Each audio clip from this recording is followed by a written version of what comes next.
পূর্ব বর্ধমান জেলার মন্তেশ্বর বিধানসভা কেন্দ্রের নির্বাচনী উত্তাপ ক্রমশ বাড়ছে।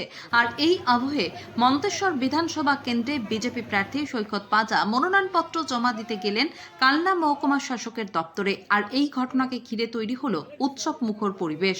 সোমবার সকালে তাসা এবং ডিজের তালে তালে বিশাল মিছিল নিয়ে কালনা এসডিও অফিসের উদ্দেশ্যে রওনা দিলেন মন্তেশ্বর বিধানসভা কেন্দ্রের বিজেপি প্রার্থী সৈকত পাঁজা।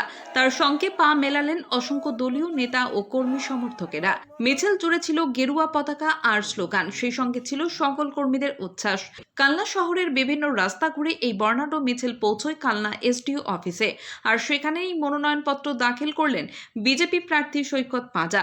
মন্তেশ্বর বিধানসভা কেন্দ্রে বিজেপি প্রার্থী দাবি করলেন, সাধারণ মানুষের আশীর্বাদ নিয়েই এই নির্বাচনে লড়াই নেমেছেন। জয়ের ব্যাপারে আশাবাদী তিনি। মনোনয়নপত্র জমার শেষে সাংবাদিকদের কি জানালেন মন্তেশ্বর বিধানসভা কেন্দ্রের বিজেপি প্রার্থী সৈকত পাঁজা, শুনুন। কালনা থেকে ফাইজুল শেখের report, MBS news.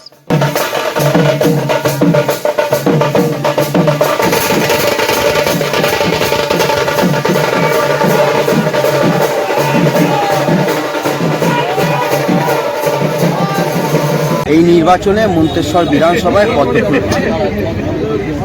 BJP Assam কর্মীরা যারা আছে তারাই বিজেপি করেছে, আমরা আনিনি। আনন্দ উৎসব করতে করতে জয়ের উৎসবটা একবারই আমরা এখান থেকে মন্তেশ্বর বিধানসভার মানুষ এটা জানেন যে সিদ্দিকুল্লাহ চৌধুরী এমন একজন প্রার্থী যার পরিবারের নাম সরাসরি মুর্শিদাবাদের দাঙ্গার সাথে যুক্ত।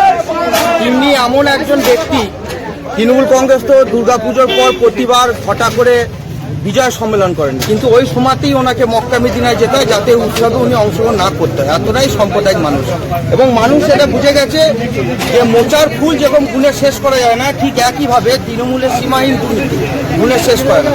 তার বিরুদ্ধে মানুষ ভোট দেবে এবং তৃণমূলকে উৎখাত করে ছাড়বে মন্তেশ্বর।